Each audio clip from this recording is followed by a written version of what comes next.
Hello বন্ধুরা, তোমরা সকলে কেমন আছো? আশা করছি তোমরা সবাই ভালো আছো, আমিও ভালো আছি। তো আরেকটা নতুন ব্লগ নিয়ে চলে আসলাম।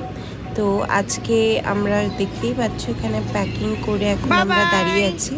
আর কুয়াশা দেখে তোমরা হয়তো আইডিয়া করতেই পেরেছো, এখন বাজে হচ্ছে সকাল 5:30 মতন। তো আমরা আমাদের লজ খালি করে দিয়েছি, আমাদের রুম। তো রুম খালি করে আমরা এখন অপেক্ষা করছি অটোওয়ালা। আমরা আজকে যাবো হচ্ছে দিল্লি। তো দিল্লি যাওয়ার জন্য প্রথমে আমরা অটো করলাম, অটো করে বাস করলাম, দেন বাস থেকে ফাইনালি আমরা চলে এসেছি আরেকটা অটোতে। তো দিল্লি আসতে বৃন্দাবন থেকে লাগে প্রায় 3 থেকে 4 ঘন্টা মতন। তো বাসে আর তেমন আমি ভিডিওটা করিনি, কারণ খুবই ক্লান্ত লাগছিল আর আমরা সকলে ঘুমিয়েও পড়েছিলাম। তো এখানে দেখতে পাচ্ছ আজকে যেহেতু 26শে জানুয়ারি ছিল, তো আমরা রেডি হয়ে একটু চলে এসেছিলাম ইন্ডিয়া গেটের বাইরে, ইন্ডিয়া গেটটা দেখার জন্য। কিন্তু এত ভিড় হয়ে গেছিলো যে আর কাউকেই মানে ওই গেটের আশেপাশেও ঢুকতে দেওয়া হচ্ছিল না। তো আর ইন্ডিয়া গেট তো দেখা হলো না। তো আমরা ভেবেছিলাম যে দিল্লিতে যাব, সন্ধ্যের দিকে ফ্লাইট থাকবে আমাদের, তো সকাল সকাল পৌঁছে যাব দিল্লিতে। তো ইন্ডিয়া গেটটা দেখে আমরা একটু এদিক ওদিক ঘুরে ফ্লাইটে বসে পড়বো। বাট নসিব খারাপ ছিল, তো আমরা ইন্ডিয়া গেট দেখতে পেলাম না। তো আবার কবে আসি না আসি, যাই হোক এখন আমরা চলে এসেছি এখানে ব্রেকফাস্ট করতে। আমরা বারবিকিউ নেশনে ব্রেকফাস্ট করে আমরা দিল্লি আমাদের এয়ারপোর্টের থেকে 1 ঘন্টা দূরেতেই এখন আছি একটা মানে হোটেল। আমরা রুম ভাড়া নিয়েছিলাম কিছু ঘন্টার জন্য আমাদের লাগেজগুলো রাখার জন্য, কারণ আমরা এয়ারপোর্টে তো 6-7 ঘন্টার আগে তো যেতেই পারবো না। তো আমরা আমাদের যে ফ্লাইটের টাইম থাকে তার 3 ঘন্টা আগে বা 4 ঘন্টা আগে পর্যন্ত যেতে পারবো। তো আমরা একটু লোকাল মার্কেটে ঘুরে টুরে, এইটা আমাদের হোটেলের যে লবিতে বসে আছি। এখন আমরা কারের অপেক্ষা করছি, আমাদের যে কার বুক করেছিলাম এয়ারপোর্টে যাওয়ার জন্য। তো এখানে আমরা লোড করে নিয়েছি আমাদের লাগেজ, আর কিছু শপিং করেছিলাম লোকাল মার্কেট থেকে এখানেরই নিউ দিল্লির, কিন্তু সেটা দেখানো হয়নি। তো আমরা একবারে এসে প্যাকিং করে এখন বসে আমরা যাচ্ছি এয়ারপোর্টের দিকে। তো ওই দেখো দূরে একটা ফ্লাইট, ওটা ল্যান্ড হচ্ছে না রিচ ডাউন হচ্ছে বুঝতে পারছি না ঠিক, ওটা মানে টেক অফ হচ্ছিল কি জানি, অতটা বুঝতে পারিনি। যাই হোক এখানে এয়ারপোর্টে যাওয়ার রাস্তায় গান চালাতে গান শুনতে যাচ্ছিলাম। একটাই শুধু আফসোস যে আমরা নিউ দিল্লিতে এসেও ইন্ডিয়া গেটটা দেখতে পেলাম না। তো যাই হোক আবার যদি নসিবে থাকে নিশ্চয়ই আমি আসব। তো চলো এখন এয়ারপোর্টের দিকে যাওয়া যাক। আর আমি শুনেছি যে নিউ দিল্লির এয়ারপোর্টটা নাকি অনেক সুন্দর, কিন্তু এখন আমাদের ব্যাঙ্গালোরের এয়ারপোর্টও খুব সুন্দর হয়ে গেছে। বাট দেখি চলো। আমি কয়েক বছর আগে নিউ দিল্লির এয়ারপোর্টে এসেছিলাম আসলে। তা এসেছিলাম কিভাবে হচ্ছে, আমরা কলকাতার একটা ফ্লাইট ছিল, তো আমাদের হল্ট ছিল নিউ দিল্লিতে 1 ঘন্টার।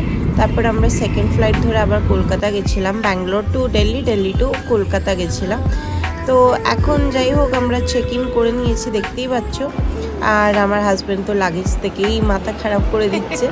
তো আমি বলছি লাগেজ তো আমরা দিয়েই দেবো, লাগেজ নিয়ে কি আমরা এয়ারপোর্টে ঘুরবো নাকি, যেহেতু আমরা এয়ারপোর্টে 3-4 ঘন্টা আগে চলে এসেছিলাম।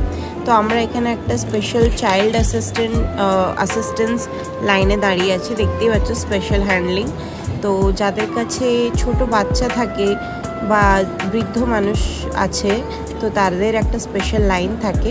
তো আমাদের একদমই সময় লাগেনি, আমাদের মানে ব্যাগেজ কাউন্টারে 5 মিনিট মতো লেগেছে সব কিছু লাগেজে ট্যাগ লাগানোর সময়। আর ওখান থেকে আবার আমরা গেছিলাম সিকিউরিটি চেকিংয়েতে। তো আমরা দুটো খাবারের ব্যাগগুলো দিইনি, তো সেগুলো নিয়ে যাচ্ছিলাম। তো এখানে দিব্যাঞ্জকে আমি ট্রলিতে বসিয়ে দিয়েছিলাম, যেহেতু খুবই দুষ্টু করছিল এসে। তো ওকে আমি ট্রলিতে বসিয়ে দিয়েছি। তো কিছুক্ষণ মাম্মি নিয়ে যাচ্ছে ওকে, কিছুক্ষণ আমি নিয়ে যাচ্ছিলাম, কিছুক্ষণ ওর পাপা নিয়ে যাচ্ছিলো। তো দিব্যাঞ্জ তো খুবই মজা করছিল। তো এখানে দেখতেই পাচ্ছ এখন ওর পাপা ওকে নিয়ে যাচ্ছে ট্রলি করে, ও তো খুব এনজয় করছে, ও ভাবছে কি না কি গাড়িতে চাপছি। তো তো এখানে আমরা একটু দিল্লিতে যেহেতু আমরা অনেকক্ষণ, এখন আমাদের ফ্লাইট অলমোস্ট 2-2.5 ঘন্টা পর, তো আমরা এখানে চারিদিকটা ঘুরে ফিরে দেখছি। তো এয়ারপোর্টটাতে আমার আসা হচ্ছে সেকেন্ড টাইম, যেমন কি বললাম তোমাদেরকে যে আগেও একবার আমি এসেছিলাম, জাস্ট এয়ারপোর্টের ভেতরেই, বাইরে কোথাও যাইনি। তো এইটা আমার সেকেন্ড টাইম। তো দেখি আবার কবে আসা হয়, নসিবে থাকলে নিশ্চয়ই আসবো। তো চলো আমরা এখন যাব সিকিউরিটি চেক ইনের কাছে। তো গিয়ে চেক ইন করানোর পর আমরা তারপরে বসে থাকবো খনি, কারণ আমি চাই না যে ফ্লাইট মিস হয়ে যাক। ফ্লাইট মিস হয়ে গেলে খুবই প্রবলেম হয়ে যাবে। তো চলো, এই যে বাপ আর বেটা, এরা দুজনে মানে শান্ত, একটুকু বসতে পারে না। যেমন দিব্যাংশ তেমন ওর পাপা, মানে এরা কিছু না কিছু গিয়ে গড়বড় করবেই। আর সেখানে গিয়ে মানে আমি কি আর বলবো, এদেরকে নিয়ে আমি আর পারি না। এরা চুপচাপ তো বসে না, আবার এদেরকে নিয়ে আমার বেশি ভয় লাগে যে এরা কোথায় গেল, কি করছে কি না করছে। তো দেখতে দেখতে আমাদের ফ্লাইটের টাইম হয়েই যাচ্ছে। আমাদের ফ্লাইট 7টার সময়, 7:15 মতন। তো এখানে দেখো সানসেটটা কতটা সুন্দর লাগছে। আর আমার মাম্মি আর দিব্যাংশ দাঁড়িয়েছিল, তো আমি এত সুন্দর ভিউটা লাগছিল, তো আমি কিছু পিকচার্সও ক্লিক করে নিয়েছিলাম।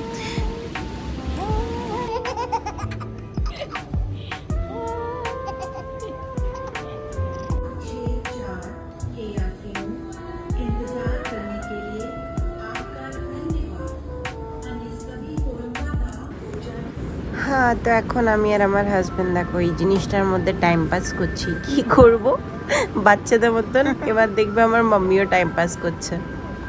মানে আমরা কি করব, কিভাবে সময় কাটাবো আর বুঝে পাচ্ছি না। দিব্যাংশ তো খাওয়া দাওয়া করে ওর একবার ড্রেস চেঞ্জ করাও হয়ে গেল। দিয়ে দেখতেই পাচ্ছ আমার মাম্মি আর দিব্যাংশ, মানে দিব্যাংশের বেশি ভালো লাগছে। যতবার ওকে নিয়ে যাচ্ছি, মানে ও নিজে দাঁড়াতে ভয় পাচ্ছে, কিন্তু ওকে বারবার ওই এলিভেটরের মতন জিনিসটাতে বারবার নিয়ে যেতে হচ্ছে। তো ফাইনালি আমাদের বোর্ডিং স্টার্ট। তো এখন আমরা এন্টার করছি আমাদের ফ্লাইটের মধ্যে। তো আমরা এখানে বসে পড়েছি, দেখতেই পাচ্ছ সব প্যাসেঞ্জার আস্তে আস্তে সেটেল ডাউন হচ্ছে। তো এখানে কিছুক্ষণ পরই স্টার্ট হয়ে যাবে আমাদের এয়ার হোস্টেসের স্পেশাল ইনস্ট্রাকশনস। তো ইনস্ট্রাকশনসটা যতবারই হয় আমি জানি, ততবারই আমি খুব একবারে ধ্যান দিয়ে মন দিয়ে শুনি। আমার খুব ভালো লাগে ওরা যখন ওইভাবে আমাদেরকে দেখিয়ে দেখিয়ে জিনিস বলে, তো আমার বেশ ভালো লাগে দেখতে। তো এটারই আমি অপেক্ষা করে থাকি যখনই ফ্লাইটে বসি, যে ওদেরকে দেখবো। আর ওরা এত সুন্দরভাবে নিজেকে গ্রুম করে না, এই জিনিসটা দেখে আমার বেশি ভালো লাগে। তো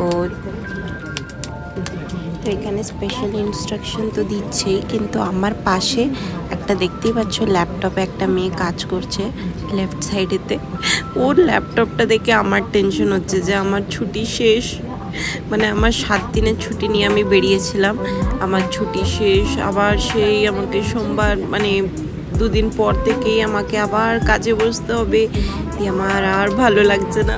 তো এইসব কথাই আমি ভাবছিলাম, যেমন মানে বাচ্চাদের শনিবার রবিবার যেমন স্কুল ছুটি থাকে, দিয়ে সোমবারে মানে শনিবার রাত থেকে যেরম ধারা মনে হয়, আমার স্কুলবেলা থেকে সে একই মনে হয়। মানে আমার স্কুল যেতে ভালো লাগে, কিন্তু শনি রবিবার যখন কেটে যায়, সে রবিবার রাত থেকে সোমবার সকাল পর্যন্ত ওই সময়টা যে কিভাবে আমি কাটাই সেটা আমিই জানি। তো সে একই রকম আমার কাজের সময়তেও হয়। আমার মানে এই ভয়টা জীবনেই যাবে না, আমার সারা জীবনেই একই মানে আমি রয়ে যাই। আমার মনে ওই জিনিসটা কেন জানি না খুব এনজাইটি হয়। তো যাই হোক, আমি এখন সাইড করে দিলাম আমার সব টেনশন দিমাগ থেকে, যখন ফ্লাইটে আরামসে যাব। দিয়ে আমি 2 দিন এক্সট্রাই ছুটি নিয়েছিলাম, যাতে আমি গিয়ে মানে আমার আবার খারাপ না লাগে যে পরের দিনে গিয়েই আমাকে কাজে বসতে হবে। তো আমি 2 দিন এক্সট্রা ছুটি নিয়েছিলাম যাতে আমি একটু রেস্ট নিতে পারি। তারপরে জিনিসপত্র যা সব আমরা লাগেজ নিয়ে বেরিয়েছিলাম, কাছাকাছি করে যে যার জিনিস যে যার জায়গাতে রেখে তারপরে আমি যেন একদম ক্লিয়ার মাইন্ডেতে কাজ শুরু করতে পারি। তো যাই হোক, এই মেয়েটা তো মানে জানি না ও কোথা থেকে আসছে বা কোথায় যাচ্ছে কাজের জন্য। তো সারাক্ষণ ল্যাপটপ নিয়ে 2-2.5 ঘন্টা আমাদের ফ্লাইট ছিল। তো 2-2.5 ঘন্টা ফ্লাইটেরই পুরো সময় ও কাজ করেই যাচ্ছিল। তো তার সাথে সাথে আমি দেখছিলাম যে এদের ইউনিফর্মটাও চেঞ্জ হয়ে গেছিলো এয়ার হোস্টেসদের। আগে অন্যরকম ছিল, এখন অন্যরকম। তো এই মেয়েটার এইটা মনে হয় ওর 3rd বা 2nd ফ্লাইট, জানি না। ওর মুখে একটুও হাসি ছিল না। তাহলে এমনি সময় আমি দেখেছি এয়ার হোস্টেসদের মুখে হাসি থাকে। তো এর মনে হয় খুবই টায়ার্ড ফিল করছিল বা কিছু তো প্রবলেম ছিলই মনে হয়। তো এইদিকে দেখতে পাচ্ছ দিব্যাংশের পাপা খেতে চালু করে দিয়েছে। ও বিন্দাস, ও এখানে কি হচ্ছে বা সাইডে কি হচ্ছে ওর কোনো কিছু ফারাক নেই। আর দিব্যাংশ এখানে মোবাইল দেখতে ব্যস্ত। আর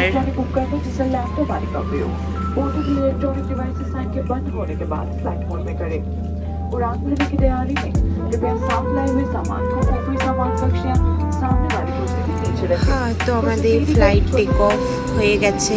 এখানে দিব্যাংশ পাপা দিব্যাংশকে দেখাচ্ছিল বাইরে থেকে। তো এটা আসলে আমার সিটটা আমি ওকে ছেড়ে দিয়েছিলাম।